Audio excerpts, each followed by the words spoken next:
Ma'am, I need you to step outside right now. The HOA president has reported active trespassing and animal nuisance. Those were the first words out of the young deputy's mouth at 6:12 a.m. His brown uniform still creased from the night shift, one hand resting near his radio as blue lights rolled over Paige Lewis's gravel drive and flashed against the cedar posts of her porch. Carolyn Prescott stood half a step behind him like she had arranged the sunrise. Pearls at her throat, oversized sunglasses hiding her eyes though the morning was still gray. A white visor angled sharp above hairspray-stiff hair. In her left hand sat a clipboard thick with papers. In her right, one red-polished finger pointed toward Paige's fenced yard as if she were marking evidence at a crime scene. "There," Carolyn said, voice already loud enough to carry to the road. "That dog and that woman are on community land. I want removal now." Paige stayed where she was, sunk back in the old cedar rocker Daniel had refinished years ago, chipped blue mug warming her palm, bare feet on pine boards worn smooth by decades of use. Beside her boot tray, Rufus, her gray-muzzled hound, lifted his head once and then set it back down with a sigh. He did not bark. He did not growl. He only blinked at the light bar washing red and blue across the porch rail like somebody else's emergency. The deputy cleared his throat and tried again, polite but uncertain. "Ms. Lewis, I need to ask you to identify yourself and step down here while we sort this out." Carolyn cut in before Paige answered. "She's refusing compliance. I told dispatch she'd do this. She has ignored every HOA notice, every fine, every hearing request. She believes she's above neighborhood code. And that dog is a habitual nuisance." Paige looked at the deputy, not at Carolyn. "My name is on the mailbox at the gate," she said. Her voice came out level, almost gentle, like she was giving directions to a hardware store. "And this porch is on my property." Carolyn laughed once, sharp and theatrical. "No, it is not. This whole section was annexed under Maple Hollow Estates in 2021. You cannot just claim land because you've lived here a while." The deputy shifted his weight. He looked from clipboard to fence to porch and back, trying to line up facts with volume. "Do you have paperwork showing ownership, Ms. Lewis?" Paige took one sip of coffee before she answered. "Yes." "Then I need you to bring it down, please." "I can bring it," she said. "Or you can come up and I'll hand it to you." Carolyn's face tightened. "Deputy, do not go onto that porch without directing her first. She has been combative with board members." That landed in the air for a beat, flimsy and ugly. Paige felt the old anger nudge at her ribs, the one she'd taught herself to handle when she was 20 and patching people in triage tents, when panic made bad decisions look urgent. She kept her shoulders loose and her feet flat on the boards. "I have never touched a board member," she said. "Not once." Rufus stood, stretched, and walked 2 slow circles before lying down again against the rocker. Carolyn recoiled as if he had lunged. "You see that?" she snapped. "Aggressive behavior. This is exactly what I reported." The deputy looked mildly embarrassed. "Ma'am, the dog appears calm. You didn't hear him at 5 in the morning." Paige tipped her mug toward Carolyn's side of the subdivision. "He hears your rooster at 4:47 every morning. He usually answers once, maybe twice." Carolyn's lips parted, then flattened. "I do not own a rooster." Paige held her gaze for the first time. "All right."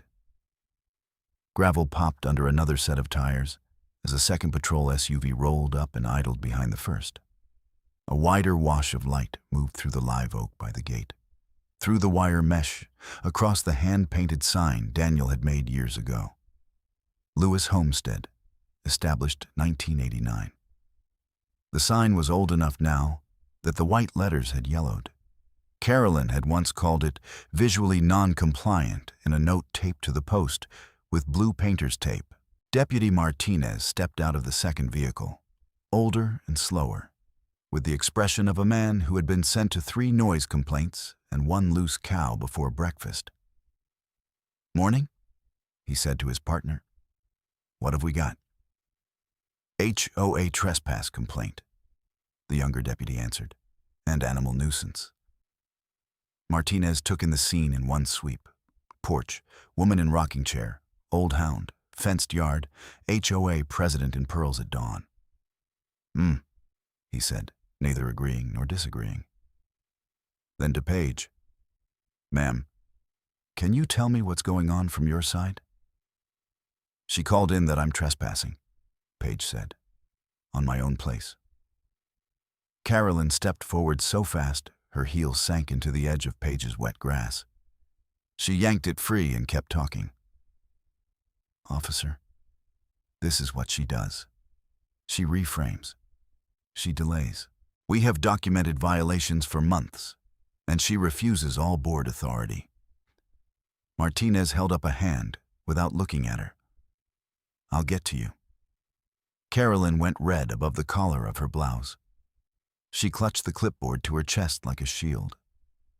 Paige watched the way Martinez's eyes moved to fixed points. Corner post, gate latch, survey stake with orange cap near the drive. The old water meter box set years before Maple Hollow had a name. He was not taking sides. He was orienting himself. That was enough to earn a little trust. "Ms. Lewis," he said, "do you consent to us coming up?" "Yes." He and the younger deputy climbed the porch steps. Carolyn started to follow, and Martinez stopped her with a quiet, "You stay there for now, ma'am." The silence that followed was thin and bright. Birds had started up in the pines. Somewhere down the road, a delivery truck backfired. From behind Carolyn's section of privacy lattice, faint but clear, a rooster crowed into the morning. No one said anything for 2 full seconds. Paige set her mug on the arm of the rocker. "You heard that?" Martinez glanced toward the sound, then back at Carolyn, whose jaw worked once before she recovered. "Could be from outside the subdivision," she said quickly. "People keep farm animals in the county." Paige said, "They do." Martinez turned to Paige. "Could I see your ID and whatever property docs you have handy?" "Inside table drawer," she said. "I'll get them." She stood for the first time, slow and unhurried, and crossed the threshold into the house. The deputy stayed at the porch rail, respectful.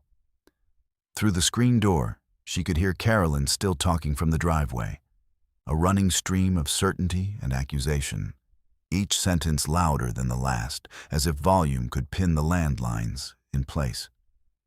Paige opened the drawer where she kept a slim file in a manila folder marked Parcel 17B, then paused long enough to steady her breathing.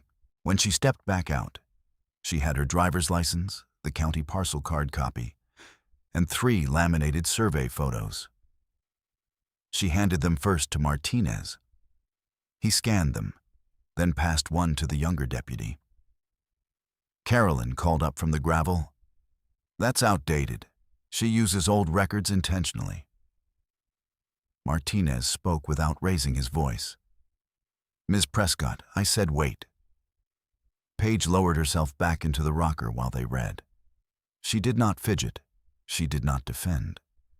She watched the younger deputy's brows lift as he matched the parcel number against the address on his call screen.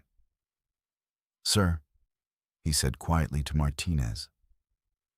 "Dispatch typed Maple Hollow Common Area Lot 12. This paperwork says this address is County Parcel 17B, non-HOA exempt." Martinez nodded once, still reading. "Recorded 17 years ago," he murmured. "Grandfathered before annex." The words hit Carolyn like a shove. That can't be right. "We have community maps." Paige picked up her mug again. "You have sales maps." Carolyn threw both hands into the air, clipboard wobbling. "This is unbelievable. I am the elected president of this association. We enforce standards equally. If she gets special treatment, then everyone will demand exceptions." Paige blew across her coffee and took a small sip. "I'm not asking for treatment." "What are you asking for, then?" Paige looked at her over the rim of the mug. "Accuracy." By 6:19 a.m., the blue lights were still turning, but the center of gravity had shifted. The younger deputy had stopped looking at Paige like a suspect and started looking at the paperwork like a puzzle with a right answer. Martinez asked measured follow-up questions about fence placement, notice dates, and who had entered the side gate on market day. Carolyn interrupted each question with a new allegation, then contradicted herself twice inside 5 minutes. Paige answered only what was asked, no speeches, no flourishes, as if she were back in county offices explaining setback rules to contractors who arrived angry and left educated. When Martinez asked, "Do you have record of HOA fines?" she nodded toward the same drawer and said, "Stacked by date, I can bring them." "Please." She rose again, brought out a rubber-banded bundle of letters, and set them on the little porch table beside the mug ring Daniel had burned there with a soldering iron by accident. Carolyn stared at that bundle as though it had offended her personally. The younger deputy flipped through the top few notices. "No county case numbers," he said. "Just internal references." "They're enforceable through private lien," Carolyn snapped. "On HOA parcels," Paige said. Carolyn pointed at her. "You keep saying that like you're a lawyer." Paige settled back into the rocker, one ankle over the other. Rufus pressed warm against her foot. "No," she said. "I'm a retired Army medic. I do county code consulting now. I read before I file." The younger deputy gave the smallest involuntary nod, a professional recognizing another professional. Carolyn saw it and stiffened. The morning sun finally edged above the tree line and lit the dew on Paige's fence wire, each bead bright as solder. The porch smelled like coffee, pine pitch, and old cedar warmed after a cold night.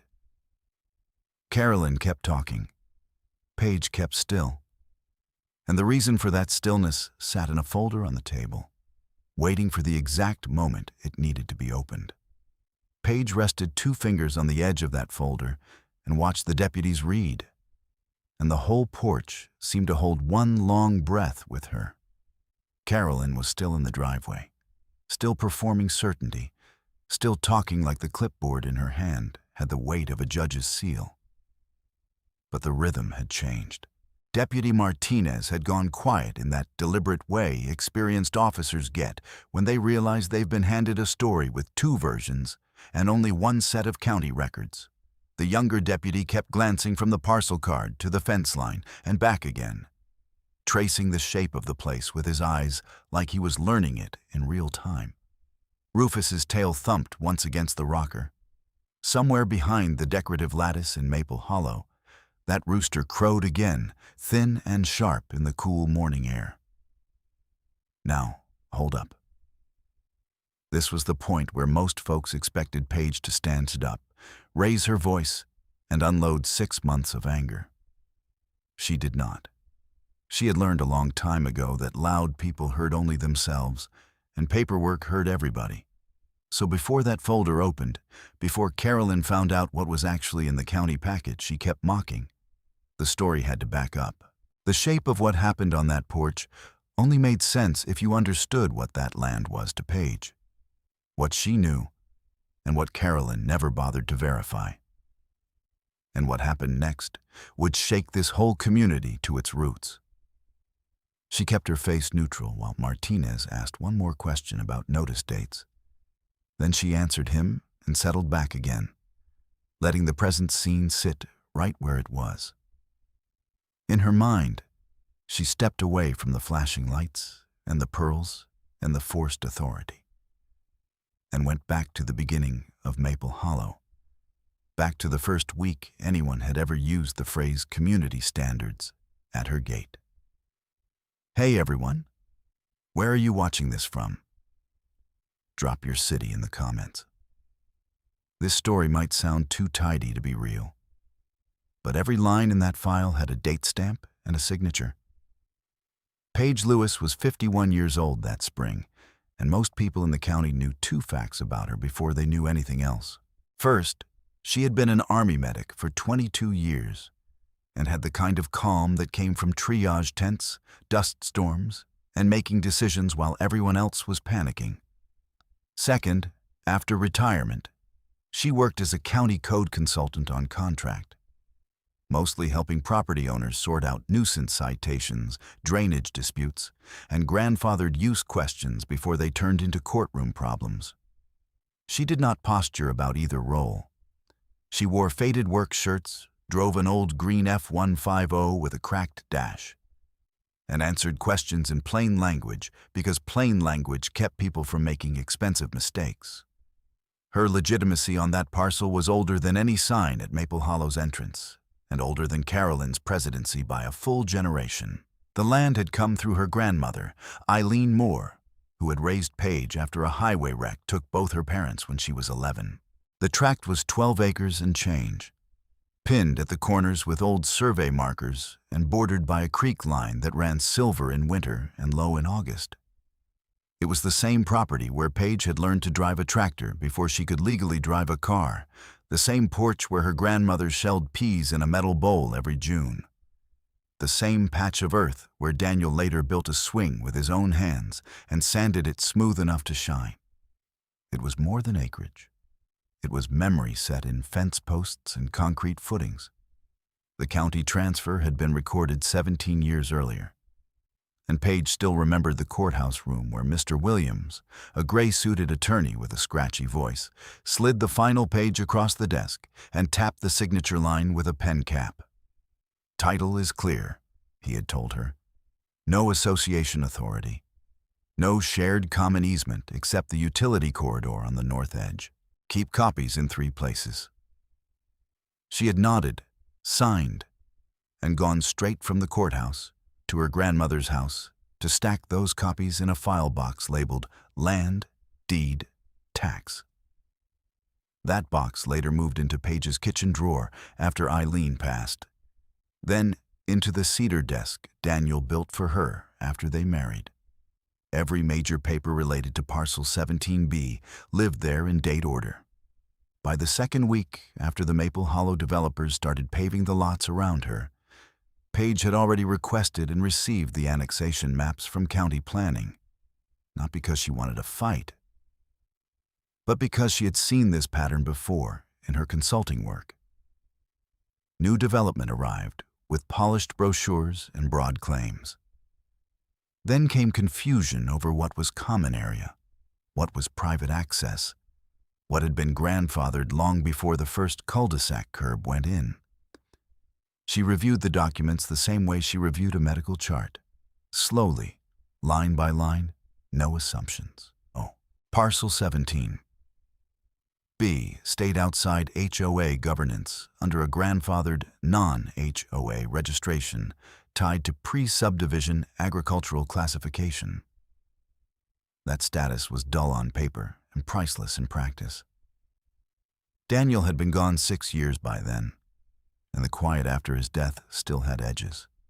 Pancreatic cancer had moved fast, 9 months from diagnosis to funeral, and Paige had gone through that season like somebody carrying hot metal with bare hands, careful not to drop it where it could burn anyone else. She scattered his ashes near the live oak by the west fence at sunrise because he had always said the light there looked like brushed tin. Afterward, she rebuilt parts of the homestead one board at a time because motion helped her breathe. Replaced porch planks, reset 2 leaning fence posts, repainted the old mailbox, fixed the gate latch that never sat right. People called that stubborn. Paige called it staying upright. 3 days after Maple Hollow's first occupancy permits were issued, She received a welcome packet tied with a green ribbon and dropped in her mailbox by a teenager on a scooter. The front page said, "Welcome to Maple Hollow Estates," in cheerful script, followed by paint palettes, lawn height reminders, mailbox-style standards, and holiday lighting windows. It read like generic neighborhood paperwork until page 3, where a sentence claimed all adjacent parcels were subject to board review for visual harmony. Paige almost laughed at that phrase, then didn't. She circled it in blue ink, wrote "Not applicable to 17B" in the margin, and filed the packet under HOA contacts with the date and time she found it. Her first in-person meeting with Carolyn Prescott came that same week. Late afternoon, humidity hanging thick over the pasture while a nail gun rattled from a house frame down the road. Carolyn rolled up in a golf cart with a laminated HOA badge clipped to the dash. Visor bright white, pearls bright white, smile bright as enamel. "Hi there, neighbor," she had called, lifting the clipboard in greeting. "I'm Carolyn, board president. We're doing courtesy visits, so everyone starts on the same page." Paige had walked to the gate, wiped her hands on a rag, and said, "Appreciate the visit. This parcel's county exempt from HOA jurisdiction." Carolyn's smile had held, but only at the corners. "We'll bring you into compliance over time," she replied, tapping the clipboard twice with a manicured nail. That was the first moment Paige recognized the underlying problem. Carolyn did not ask for a parcel number. She did not ask to see a map. She did not verify the boundary markers already visible from where she sat. She simply announced authority and expected the land to arrange itself around her words. Paige had seen that posture in different uniforms over the years, and she had learned to document it. After Carolyn drove off, Paige stood by the gate and recorded the interaction in a small spiral notebook she kept in her truck. Date, time, who said what, where the cart was parked, which fence line was referenced, not because she wanted retaliation, because memory gets edited under pressure, and notes do not. By the end of that month, Paige had built a clean record stack: inherited title copy, county parcel card, survey photos with visible pin caps, annexation map excerpts, and the development covenant binder she requested from public records when she spotted a tax status reference buried in meeting minutes. That binder was where she found the clause nobody on the board seemed to have read past page 2. The one tying Maple Hollow's discounted drainage assessment and agricultural noise exemption to a specific registered livestock declaration filed by a named resident. Paige read that page twice, then a third time, then highlighted it, and slid it into a slim folder marked County Packet. She did not wave it around. She did not mention it at neighborhood chats. She simply kept it ready. On the porch at 6:12 that morning, with flashing lights painting the rails and Carolyn still insisting she controlled land she had never legally touched, that same folder sat beneath Paige's hand like a level on a crooked wall. Her face stayed composed because the facts were composed. Her voice stayed low because the record was already loud. The deputies had questions, and she would answer all of them. Carolyn had accusations, and they would meet the page where her own signature lived. Paige looked at Martinez as he turned another sheet and asked, in that careful tone of someone approaching a fault line, "Ms. Lewis, this county packet you mentioned, is this separate from your deed file?" Paige nodded once and said, "Yes, sir, separate and relevant." "Separate and relevant," Paige said. Martinez held her gaze for a second, then tapped the folder with one finger. "All right, walk me through why." She nodded once, but her hand stayed on the table, palm flat against the manila cover. From the driveway, Carolyn shifted her weight and made a frustrated sound through her teeth. The porch board still held the night's damp, and the smell of wet cedar brought back another morning, decades earlier, when Paige had learned in one sentence how fast a life could split in two. She was 11 when the state trooper came to the school office and asked for her by full name. He took off his hat before he spoke, which was the first signal that made her stomach drop. He did not give details, only said there had been a highway wreck on Route 19 and that her parents were gone. She remembered the sound of the fluorescent lights buzzing over his shoulder and the way the vinyl chair squeaked when she sat down. She remembered staring at her own shoes because she did not want to watch adults look sorry for her. By sundown, Eileen Moore, her grandmother, had signed temporary guardianship papers at the county desk and driven Paige out to the 12-acre tract with both hands fixed on the wheel and a jaw set like stone. Eileen did not give speeches about grief. She gave structure. Breakfast at 6. Feed buckets by 6:30. Homework at the kitchen table by 7 at night with a yellow legal pad and one sharpened pencil.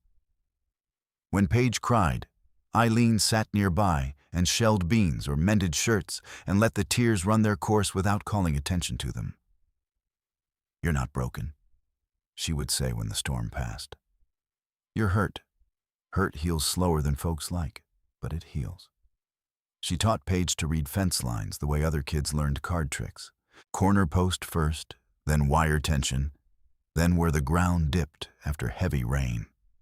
"Land tells the truth if you quit arguing with it," Eileen said more than once. And Paige carried that sentence into every job she ever took. On summer evenings, they sat on that same porch, bare feet up on the rail, drinking sweet tea while cicadas wound up in the pines, and the creek took on a copper sheen in the last light. Eileen would point with her chin instead of her hand. "North line runs straight to that oak. Never trust somebody who redraws a straight line to suit themselves." They fixed the barn roof one July with tin sheets scavenged from a closed feed store. They replaced the east gate after a storm twisted the hinge. They painted the mailbox twice, not because the county required it, but because Eileen believed care was its own kind of prayer. By the time Paige turned 18, she could swap a pump motor, read a survey sketch, and hold her ground in front of most men twice her age without raising her voice. Years later, after military service and too many temporary assignments in too many places that smelled like dust and diesel, Paige came home for good and married Daniel Lewis. He had carpenter's hands, broad palms, and careful fingers, and he understood quiet without needing it explained. On the first Saturday, after they got settled, he rebuilt the porch swing frame that had sagged on one side since Eileen's arthritis got bad. He measured twice, planed each board smooth, and carved a tiny notch in the underside where no one could see except him and Paige. "So we know it's ours," he told her, smiling without showing teeth. That was Daniel. No grand claims, just steady work and things built to last. When Eileen passed, the house felt hollow for months. Daniel filled that hollow with ordinary acts that held life together.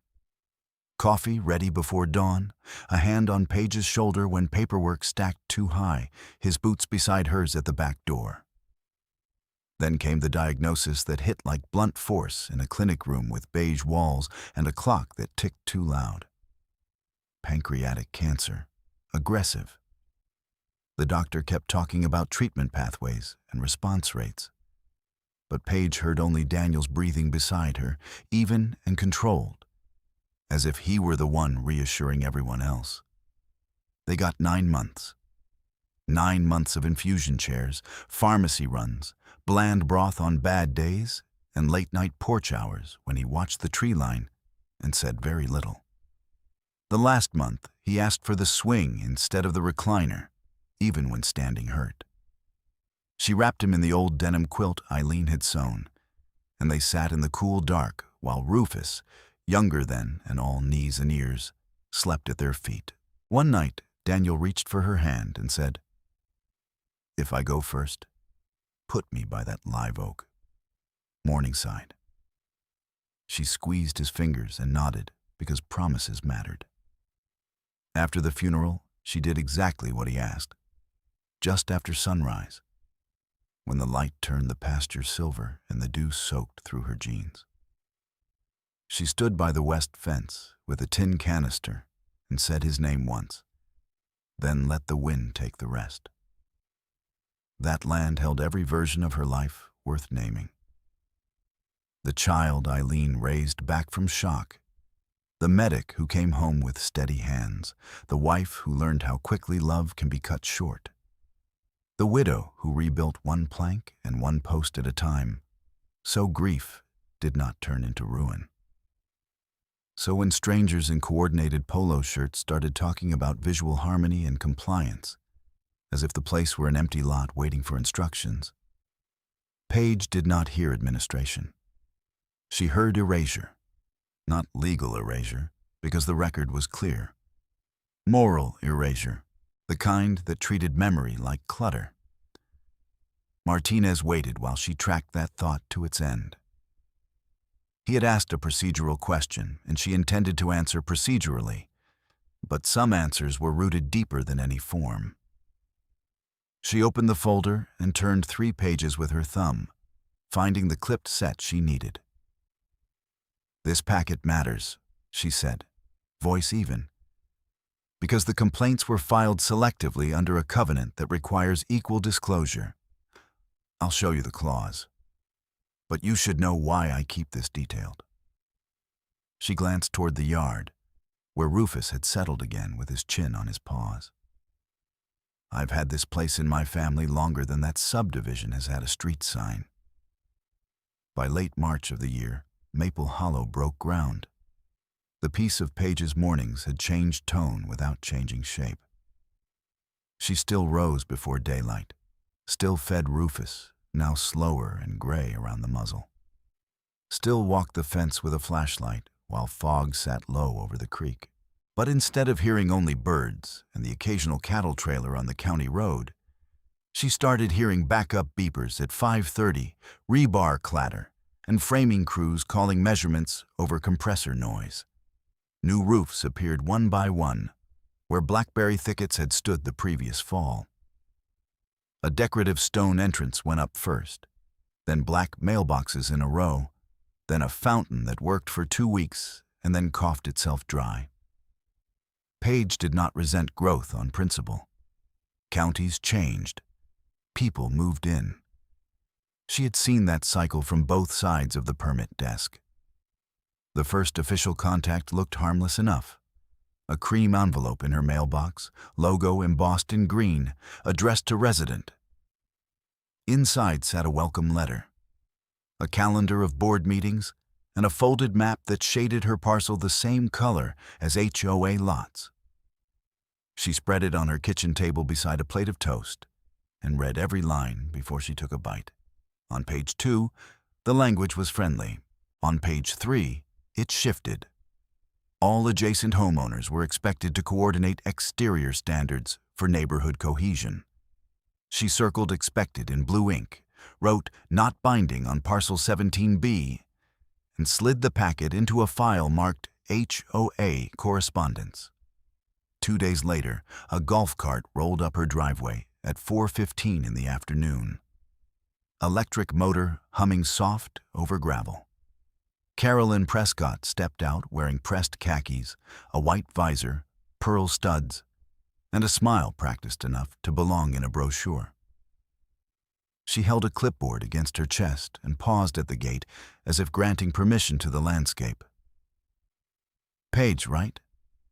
I'm Carolyn, board president. I wanted to welcome you personally. We're building something really special here." Paige wiped sawdust from her hands and walked over. "Afternoon. I'm finishing a gate hinge. What can I do for you?" Carolyn tilted her sunglasses down just enough to make eye contact. "We're doing courtesy alignment visits. Alignment, paint palettes, fence consistency, noise expectations, nothing heavy. Just making sure everyone starts clean." Paige kept one hand on the gatepost. "This tract is county exempt from your HOA jurisdiction. Grandfathered non-HOA parcel. I can send you the parcel card if your records are mixed." Carolyn's smile held, but the temperature dropped under it. Oh, we've heard that claim before from adjacent owners. Once annexation finishes, things usually straighten out. This one was recorded long before annexation. Carolyn tapped her clipboard with a manicured nail. We'll bring you into compliance over time. No rush. It was polite on paper, sharp in practice. Paige gave a single nod. Send whatever you need to send. I'll respond in writing.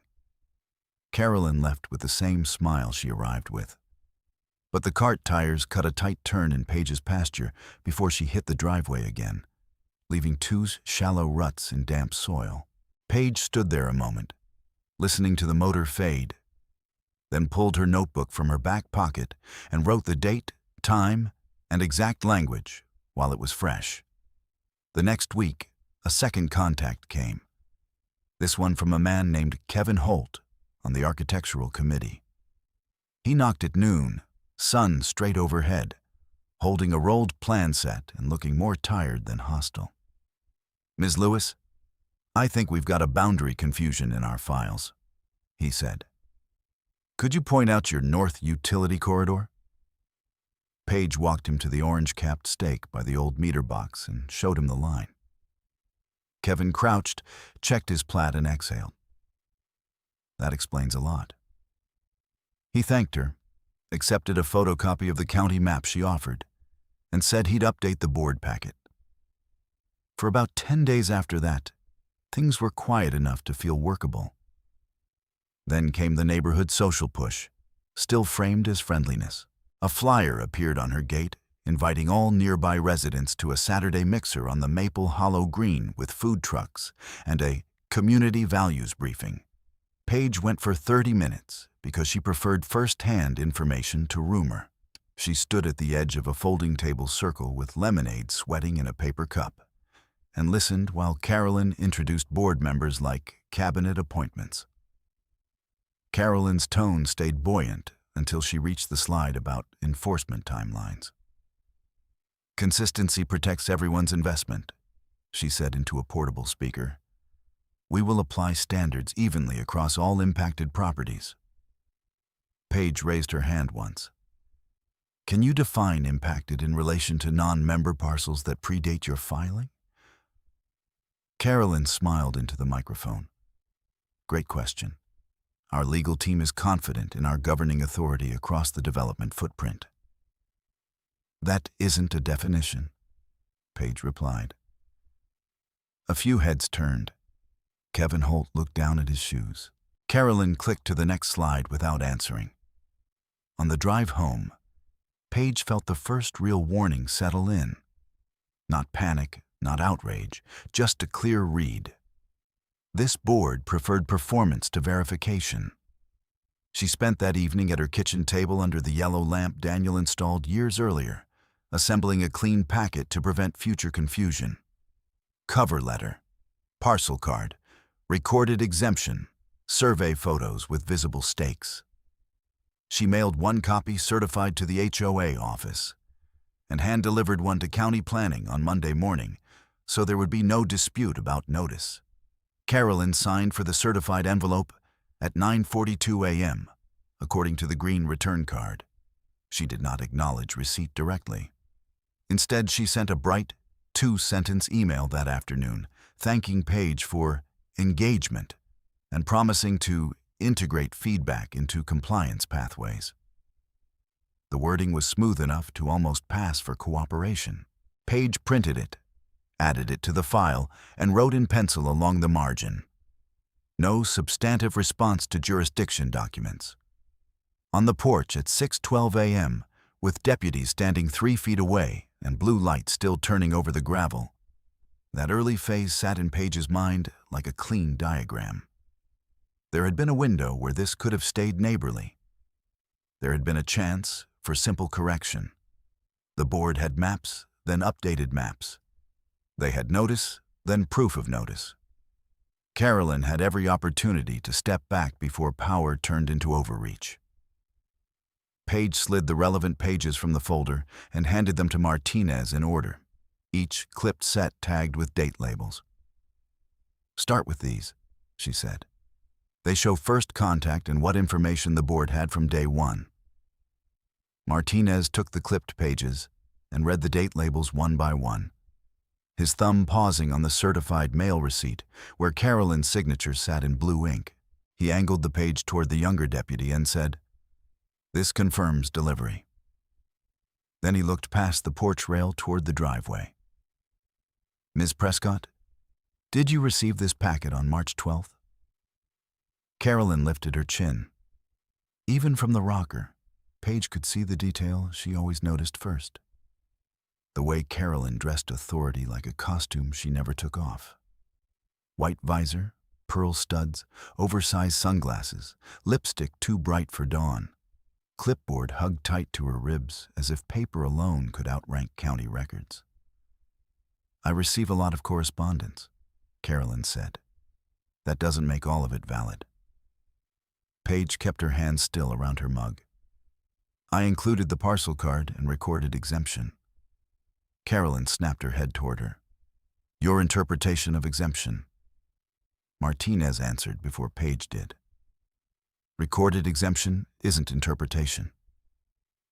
Carolyn went quiet for a beat, then shifted to performance again, voice rising. "Officer, with respect, I run this board. We've had persistent nuisance activity from that property for months. She is leaving out context. She was good at that move. Paige had watched it up close since Carolyn's second visit, when she drove that golf cart halfway into the pasture instead of stopping at the gravel like a neighbor with manners. The laminated HOA badge swung from the dash, catching sun in little white flashes. Carolyn stepped out in heeled sandals not meant for mud, sank half an inch, and kept talking as if the ground was at fault. "I'm doing compliance rounds," she had said, tapping her clipboard. "I need your paint code, fence conformity plan, and pet registration." Paige had stood by the gate in a faded work shirt with a socket wrench in her back pocket. "Parcel 17B is non-HOA." Carolyn smiled thinly. "Everyone says that at first. You can verify it in county planning. We already have our map." Paige remembered that line because of how quickly it told her what kind of problem this was. Carolyn preferred a map that agreed with her over a map that was accurate. She asked for no parcel number, no lot history, no survey check. She announced jurisdiction and expected compliance to follow. Paige wrote the exchange down that evening in her notebook and added one line under it: "Refuses verification." On the porch, Martinez finished the first clipped set and held out his hand. Paige passed him the next. These pages documented the first official complaint, a printed warning on HOA letterhead about habitual canine disturbance. Dated April 3rd, taped to her mailbox with clear packing tape. Paige had found it at 6:01 a.m., edges wet from dew, while Rufus slept inside by the mudroom door. The notice claimed barking between 4:30 and 5:30 a.m. for 7 consecutive days. She had answered in writing that same afternoon and attached a simple log. Rooster calls at 4:47 a.m., 4:49 a.m., and 4:52 a.m. Rufus answered once on 4 of the 7 mornings. No answer on 3 mornings. She included 2 witness notes from adjacent county parcels outside Maple Hollow and a request for board hearing. No hearing date came. 3 days passed before the second letter arrived. This one with a bold red stamp reading "Final Notice" and a $250 fine assessed to lot occupant. Paige had laughed once, not from humor, but from disbelief. She was not a lot occupant. She was recorded owner. She sent another certified response correcting title language, disputing jurisdiction, and asking again for hearing procedure. Carolyn's office signed for that one too. Silence followed. By the first week of May, the tone shifted from sloppy to aggressive. A law firm letter came on heavy paper threatening private lien action if nuisance fines were not paid within 10 business days. The attorney name meant nothing to Paige, but the language told her what she needed to know. Template threat, no parcel verification, no county case number, no mention of the exemption she had already mailed twice. She took the letter to county records, requested a quick title abstract, and stapled the abstract directly behind the threat copy in her file. Then she sent one more response, calm and short. Any lien filing on exempt parcel would be wrongful. Any filing party would be notified and liable for correction costs. Martinez read that page and gave a low breath through his nose. They still sent collection language after this? Yes, sir, Paige said. 2 reminders. From the gravel, Carolyn spoke fast. Private enforcement is standard in planned communities. On member lots, Paige said. Carolyn's nails clicked against her clipboard. You keep repeating that like it changes reality. It documents reality. The younger deputy hid a reaction behind a cough. A week later, Carolyn escalated to theater. She arrived at Paige's driveway with Kevin Holt and another board member named Janice, both holding phones chest high. Carolyn set her golf cart sideways near the gate like a barricade, then announced they were conducting a compliance interview for board records. Kevin looked uneasy. Janice looked like she wanted to be somewhere else. Carolyn, on the other hand, looked energized, cheeks bright, smile sharp. State your full name for recording, Carolyn said. Paige stood by her mailbox post, arms loose at her sides. You're on private drive. Step back to County Road, and I'll answer through the gate. Carolyn turned to Janice's camera. Non-compliant resident refuses lawful board inquiry. Paige said, You have jurisdiction documents from county in your file. Carolyn took 2 steps closer. We have authority over nuisance and visual standards across Maple Hollow footprint. Footprint is not deed, Kevin murmured, almost to himself. Carolyn, maybe we should verify. She cut him off without looking at him. We are done verifying. That line got written in Paige's notebook too, with timestamp 5:18 p.m. and weather note. Dry, windy, visibility clear. Paige photographed the golf cart position, the tire tracks over her culvert edge, and Janice's phone held on record. She was building a file by then, not because she wanted war, but because Carolyn was laying it out in plain view. By mid-May, dispatch started calling Paige's number before deputies even arrived. We got another complaint about an illegal kennel operation at your address, one dispatcher told her at 9:07 p.m. Units are en route, just giving you a courtesy heads up. Paige thanked her and turned on the porch light. 2 deputies walked the fence line, counted 1 elderly hound, no kennel, no breeding setup, no additional animals. They apologized for the disruption and cleared the call as unfounded. 5 days later, another call came at 6:40 a.m. Same claim. Different deputy pair. Same result. On the 3rd call, one deputy asked quietly, Do you know who keeps reporting this? Paige answered, You can check complainant logs. He gave the small nod of somebody who already had. Carolyn kept filing anyway. The pattern was not enforcement. It was humiliation by procedure. She wanted uniforms in Paige's yard, lights on her drive, neighbors watching curtains move. Paige knew that tactic from other disputes she handled for county clients. The loudest side tried to win by making normal life feel unstable.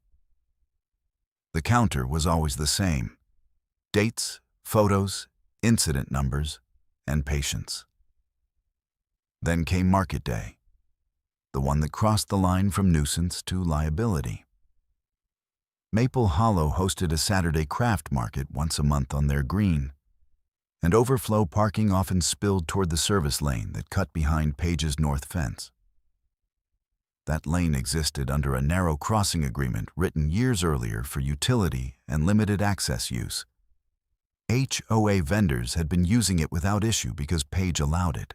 She preferred cooperation when people acted in good faith. That Saturday started warm and clear. By 10:15 a.m., Paige heard hammering near the north boundary and walked up to check. Two contractors in bright shirts were removing a 12-foot fence segment at the side gate with impact drivers. Carolyn stood nearby under a sun hat this time, visor swapped out, pearls still on, directing with her clipboard. "That section violates community access plan," she called when she saw Paige. "We're opening it for compliant traffic flow." Paige stopped 3 strides away. "Who authorized entry on my fence line?" "Board emergency vote." "This is not board property." Carolyn waved toward the market tents in the distance. "You cannot obstruct neighborhood operations." Paige pulled out her phone and started recording. "Step away from my gate." Carolyn turned to the contractors. "Continue." They hesitated. One looked at Paige, then at Carolyn, then backed off the hinge with the drill still in hand. The second set the removed panel against a post and said, "Ma'am, we were told this was common access." "It isn't," Paige said. The opening stayed uncovered for 11 minutes while Carolyn argued and called someone from her board.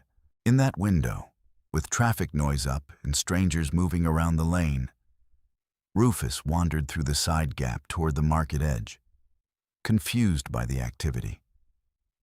He did not run far, but animal control picked him up near the food truck row after a vendor reported a loose dog.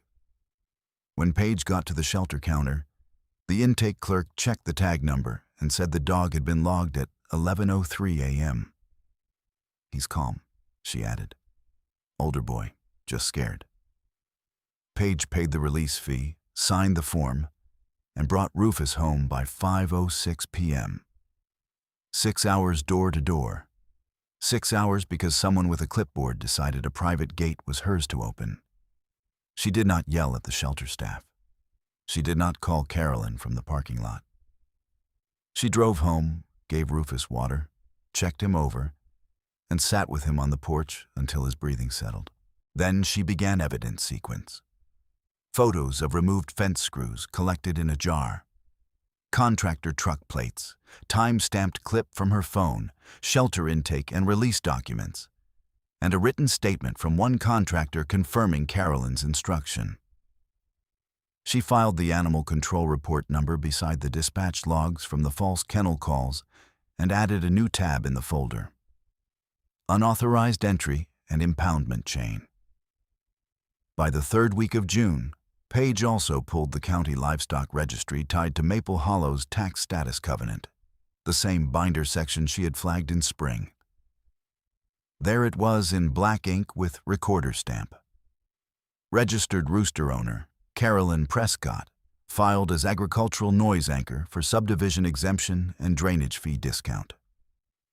Paige copied the page, then copied the conditional clause that sat 2 paragraphs below it.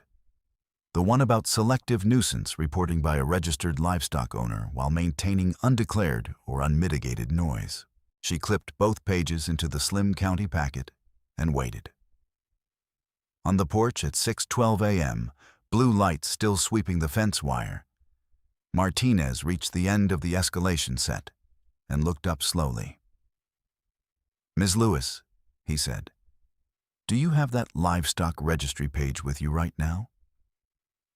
Paige rested her mug on the table, slid one final clipped set from the folder, and handed it to him without a word. Martinez took the clipped set and flipped the top page, then stopped halfway through the first paragraph. His eyes moved back to the header, then to the signature line at the bottom. Deputy Hale leaned in beside him, reading over his shoulder. The page was a county livestock registration filed 18 months earlier, tied to Maple Hollow Estate's agricultural noise accommodation and reduced drainage assessment. Registered owner, Carolyn Prescott. Type of livestock, 1 Rooster, heritage breed. Location, rear accessory enclosure, Lot 14, Maple Hollow Estates. There was a second page behind it, highlighted in yellow, from the covenant attachment filed with the same packet. It stated that the subdivision's exemption remained valid only under uniform nuisance enforcement, full livestock disclosure, and good faith reporting. Selective enforcement by a registered livestock owner could trigger exemption review, retroactive reassessment, and civil penalties. From the driveway, Carolyn gave a short laugh that sounded too loud for the hour. That is irrelevant. We are discussing her dog. Martinez looked up. Ma'am, this is directly attached to your complaint category. It is not. He held up the registration where she could see it. Is this your signature? Carolyn hesitated just long enough to answer the question by accident. That filing was administrative. Paige kept her voice level. Administrative and binding. The rooster crowed again from behind the white lattice, clear as a timer bell in the morning stillness. Hale looked toward the sound and then back to the page in his hand.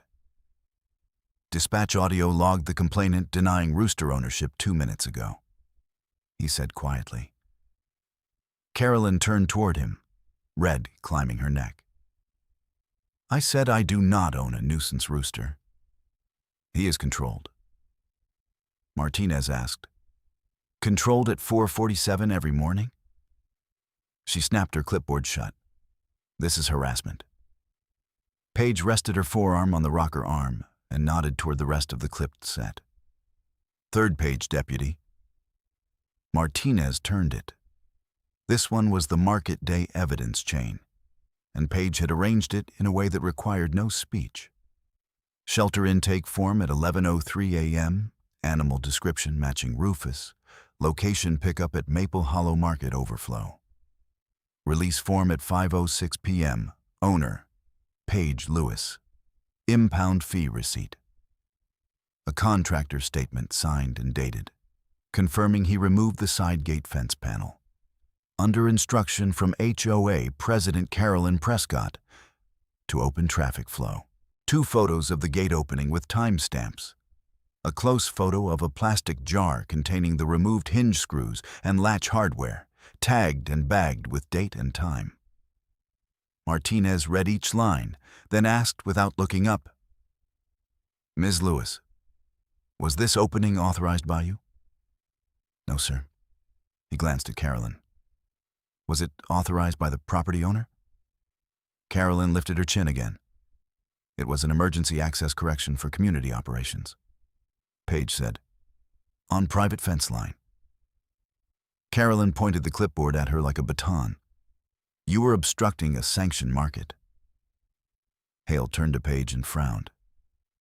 There's also an animal control call transcript request attached. Paige nodded. Last page in that set. He found it and read aloud, slower now. Caller states loose hound from nuisance parcel. Owner unavailable. Request immediate pickup and hold pending board action. Caller YD attached to HOA office line. Callback contact listed as C. Prescott. Martinez finally looked straight at Carolyn. Did you place this call? Carolyn's mouth opened, then closed. She shifted to legal tone, the one she used when volume failed. As president, I coordinated safety by stating the owner was unavailable. She was non-responsive to board notice. Paige watched Martinez process that answer. She did not interrupt. She did not add anything. The porch creaked once as she shifted her weight, and Rufus pressed closer to her ankle, old ribs lifting in a slow, tired breath. By 6:27 a.m., the lights were still flashing across the gravel, but the call was no longer about a barking dog. Martinez stepped to the porch rail and keyed his shoulder mic. Dispatch. Unit 12 requesting Animal Control Supervisor callback and County Compliance Duty Officer. Need verification on livestock registration linked to Maple Hollow agricultural noise exemption. Also flag possible false report and unauthorized property entry tied to prior impound. A crackle answered. Copy. Unit 12. Stand by. Carolyn took 2 fast steps toward the stairs before Martinez raised a hand. Stay where you are, ma'am. She froze, then tried another angle. Officer, she is manipulating county jargon to avoid compliance. Everyone in Maple Hollow pays dues, follows standards, and tolerates this dog. We have documented disturbances. Page spoke to Martinez, not to Carolyn. I brought disturbance logs too, if needed. Please. She reached into the folder and pulled a thin stapled packet. Date, minute marks, and audio snippets, cross-referenced by morning. Rooster calls at 4:47, 4:49, 4:52. Rufus response noted where it existed, blank where it did not. She set it on the table beside the mug ring and slid it forward with 2 fingers. Carolyn stared at it with open disbelief. You logged my mornings? Page met her gaze. I logged mine. Dispatch came back on Martinez's radio. Animal Control Supervisor confirms prior pickup incident number 24-7713. Notes indicate complainant requested hold pending HOA instruction. County Compliance Duty Officer requests scanned copy of livestock registration and covenant clause for immediate review. Hale already had his phone out. I can transmit from body cam capture, he said. Do it, Martinez answered. Carolyn's composure cracked in visible increments. First the jaw set, then the shoulders tightened, then the sunglasses came off, and the pale line where they had sat all summer made her eyes look startled and suddenly older. You cannot send private HOA records to county review without board consent. Martinez replied, County records aren't private HOA records. They are being weaponized. Page picked up her coffee, now barely warm, and took a small sip before setting it down again. No, ma'am, they're being read. A county compliance officer called back in under 3 minutes, patched through dispatch speakers so both deputies could hear. The voice was brisk and awake, already at a desk. Unit 12. We confirm this registration and covenant are active. If registered owner is filing selective nuisance actions while maintaining undeclared livestock impact or denying livestock status, exemption review is mandatory. Tell reporting party not to pursue further nuisance complaints until compliance interview is completed. Martinez asked, Does that affect HOA issued fines tied to this complaint category? It pauses enforceability pending review. If bad faith is substantiated, prior related penalties may be void. Carolyn made a sharp sound in the driveway, almost a gasp. That would punish the whole neighborhood. The compliance officer answered through the speaker, Then the whole neighborhood should speak to the filer who signed the declaration. Silence settled over the porch like a dropped tarp. Page broke it with a plain question to Martinez. Do you need the trespass evidence set too? Yes. She handed him a second envelope from the folder, thicker than the first. It held the same contractor statement in original ink, photos of the golf cart tires crossing her culvert edge during the filmed driveway confrontation, dispatch incident numbers from the false kennel calls, and a 1-page county map showing the private service lane crossing her parcel with usage notes. She had tabbed each entry by date. The younger deputy looked through it once and then again. Slower. Carolyn saw the map and said, That lane is neighborhood infrastructure. Page answered, It's a private crossing permission, revocable. Not by you unilaterally. Martinez checked the notation block. Document says owner may suspend use pending indemnity and boundary acknowledgement. Hale added, signed by developer and county witness 5 years ago. Carolyn's face went from red to drained in one breath. If you close that lane, sanitation can't clear half the backlots. Paige did not smile. I know. That was the hinge of it. The piece Carolyn had never bothered to verify because she assumed land worked like a committee vote. The trucks that hauled Maple Hollow's trash, landscaping trailers, and half the package deliveries crossed Paige's strip every day under a permission she had left open out of courtesy. Carolyn had depended on that courtesy while calling deputies to remove Paige from her own porch. Martinez straightened, notebook in hand. Here's where we are. Trespass complaint against Ms. Lewis is not supported. Animal nuisance allegation is contested and now subject to county compliance review due to this registration conflict. I'm documenting possible false reporting, and I'm taking statements on unauthorized fence entry tied to impound chain. Carolyn shook her head hard. This is retaliation. It's procedure, he said. He took Paige's statement first. She gave it in short lines. Dates, times, what she saw, what she filed, what she did not authorize. No speeches, no adjectives. Hale photographed the evidence packet labels and returned everything except copies requested for report. Then Martinez stepped down to the gravel and took Carolyn's statement. She began loud, then corrected herself twice, then contradicted her earlier denial of Rooster ownership when asked directly about the permit signature. Martinez wrote each answer exactly as spoken. He did not argue. He did not coach. He only asked, "Is that your final answer?" After each key point. By 6:41 a.m., the blue lights clicked off. The sudden quiet made the pines audible again. Martinez handed Paige a card with 2 incident numbers written on the back in block print. Animal Control Supervisor will contact you today about the prior hold request. County Compliance will likely call within 48 hours. If anyone enters your fence line again without permission, call us and reference these. Paige accepted the card. Thank you, Deputy. He nodded once, then turned to Carolyn.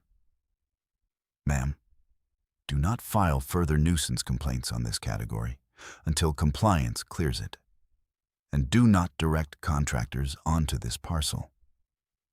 Carolyn clutched her clipboard against her chest, eyes fixed on the service lane map still visible in Hale's hand. You're making a mistake, she said. But the authority had leaked out of her voice. Paige sat back down in the cedar rocker as both deputies returned to their vehicles.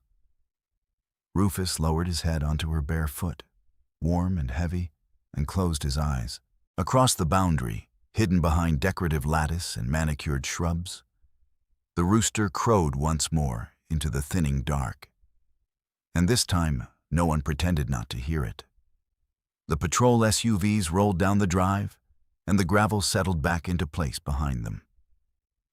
Paige stayed in the rocker until the tail lights turned at the county road. Then she picked up the folder, slid every clipped set back into order, and carried it inside to the cedar desk Daniel built. At 7:03 a.m., her phone rang with an unknown county number. Animal Control Supervisor Rita Doss introduced herself, voice brisk but not unfriendly. Ms. Lewis, I'm calling about Incident 24-7713. I've reviewed the intake note and the hold request language. I'm voiding the impound fee and issuing reimbursement today. Paige thanked her and asked one question.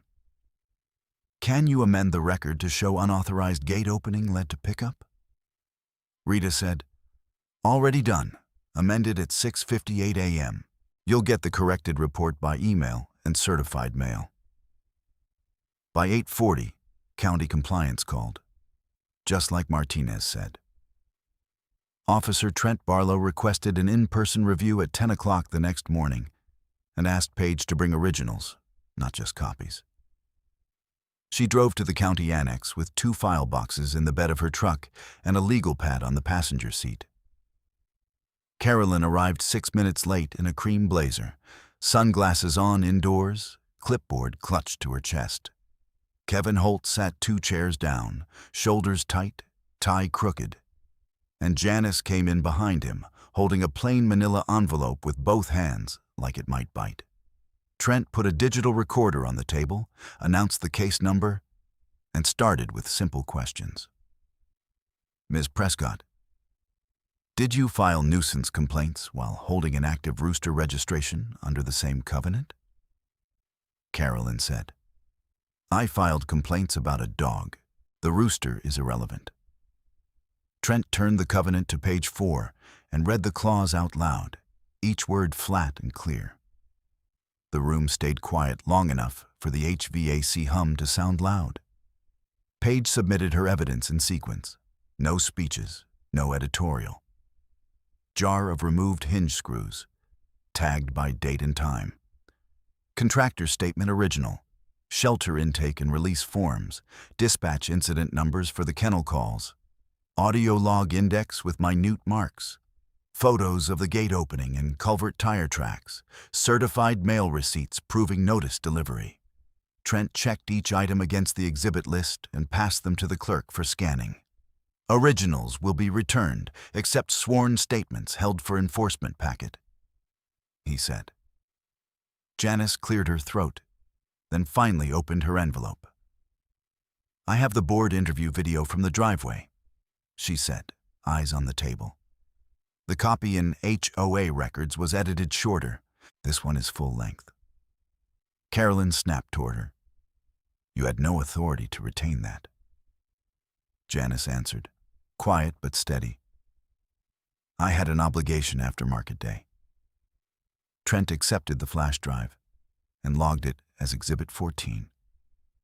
2 days later, Paige sat at her kitchen table with 3 forms in front of her and filed exactly what she told Martinez she would file.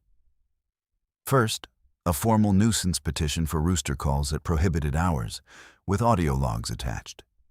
Second, a trespass and damages claim for the contractor entry and impoundment chain.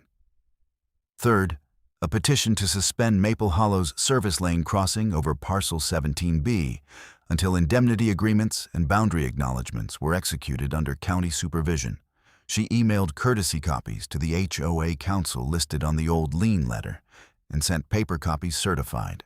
At 3:17 that afternoon, the same law office that had threatened private liens sent back a 2-sentence withdrawal notice and an apology for jurisdictional misunderstanding. Paige printed it and filed it under outcomes. On Friday morning at 6:10, the first garbage truck of the day turned toward the service lane and met a new steel gate with a county notice bolted to the post. Crossing temporarily suspended, pending executed indemnity and boundary acknowledgement. The driver idled, read the notice twice, and called dispatch for alternate route instructions. By 6:22, 2 landscaping trailers had stacked behind him, and by 6:31, a delivery van backed up half the block while a resident in athleisure wear argued into her phone. Paige watched from her fence line in work gloves, not smiling, not hiding. Kevin jogged over from Lot 9, breathing hard. Paige, I know how this looks, he said. I tried to tell her in April. I sent 3 emails. He held out printed copies from his folder, each one time-stamped, each one warning the board the lane crossed private permission, not HOA right-of-way. She never put them in the meeting packet. Paige read the first lines and handed them back. Keep copies for county, she said. You'll need them. That afternoon, county hosted a supervised signing session at the Maple Hollow Clubhouse. The room smelled like lemon cleaner and burnt coffee. Trent sat at the head table with a stack of indemnity forms, route maps, and 1 corrected boundary exhibit printed on heavy paper. Carolyn arrived last again. No pearls this time, hair still sprayed stiff, but visor gone. She looked at the documents like they were written in a language she had never planned to learn. Trent spoke in plain terms. No one is losing permanent access today. You are acknowledging the crossing is private, accepting liability for any contractor entry off mapped path, and agreeing to reroute service traffic until this is signed and recorded. Carolyn said, "This is punitive." Paige answered before Trent could. "It's the same thing your board asked of me for months. Compliance in writing." Kevin signed first. Janice signed second. 4 other board members followed. Carolyn held her pen over the line, hand trembling once, then signed without another word. By the next board meeting, held 7 days later in the same clubhouse, every open seat was full, and 3 neighbors stood along the back wall. Paige took a chair near the door, with Rufus's leash looped around her wrist and his head on her boot. Agenda item 3 was resignation and restitution vote. Carolyn read from a prepared statement, voice thin and formal. "I hereby resign as president, effective immediately." She did not look up. The treasurer followed with numbers. Reimbursement to Paige for impound fee and gate repair, county false reporting citation amount, contractor trespass settlement, and estimated reroute costs for sanitation and landscaping through the east entrance until permanent easement negotiations concluded. No one clapped. No one jeered. The vote carried, 6-1. After the meeting, Janice crossed the room and stopped beside Paige. "For what it's worth, I should have spoken earlier," she said. "That look I gave you in your driveway, I wasn't judging you. I was trying to decide if I had the nerve to contradict her on camera." Paige nodded once. "You did today." Kevin came over next, rubbing the back of his neck. "I never finished that sentence at the mixer," he admitted with a tired half-smile. "When I said maybe we should verify, I meant I already had. She told me to drop it if I wanted to stay on committee. Paige said, 'County has your emails now.'" He exhaled.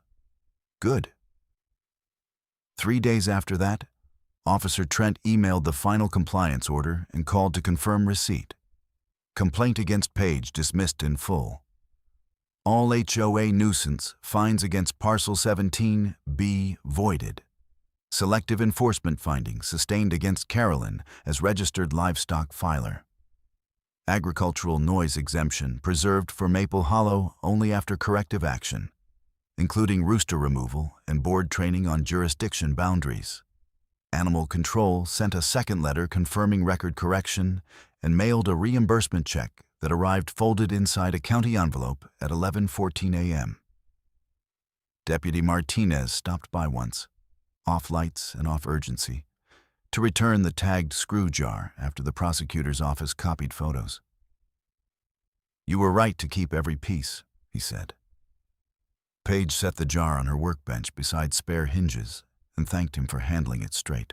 On the first clear Saturday after the order, a small crew moved quietly behind Carolyn's old lattice and dismantled the coop by noon.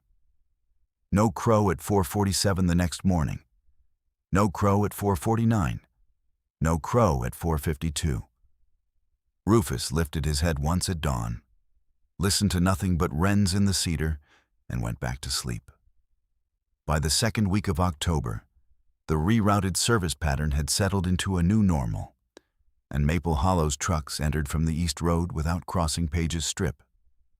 The new board president, a retired school principal named Mara Ellis, came to Paige's gate with a folder and a neutral tone.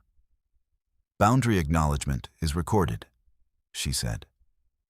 "Indemnity policy is active. We'd like to request limited crossing reinstatement for emergency vehicles only, as drafted." Paige read the draft at her porch table, changed one sentence about contractor staging, and signed. "Emergency only," she said. "No market overflow, no convenience traffic." Mara nodded. "Understood." It was business, not friendship, and that was enough. The final stillness came back the way morning light came back, gradual and honest. One sunrise found Paige in the same cedar rocker, chipped blue mug warming her hand, Rufus asleep beside her boots, mist lying low over the creek like folded cotton. The hand-painted sign at the gate still read, Lewis Homestead, established 1989, yellowed letters and all. She left it exactly that way. The porch swing Daniel built creaked once in a light breeze. No sirens, no clipboard at the drive, no one performing authority at dawn. She opened the folder one last time and checked every thread closed. Corrected animal control report, filed. County compliance order, filed. Citation outcomes, filed. Restitution receipt, filed. Lien threat withdrawn, filed. Service lane agreement amended and recorded, filed. Evidence originals returned and stored, except sworn statements retained by county, as noted. She set the folder in the desk drawer, slid it shut and rested both hands on her mug as the sun edged over the pines and turned the fence wire silver. Peace had been the goal from the first morning to the last, and paperwork had simply been the tool that kept it.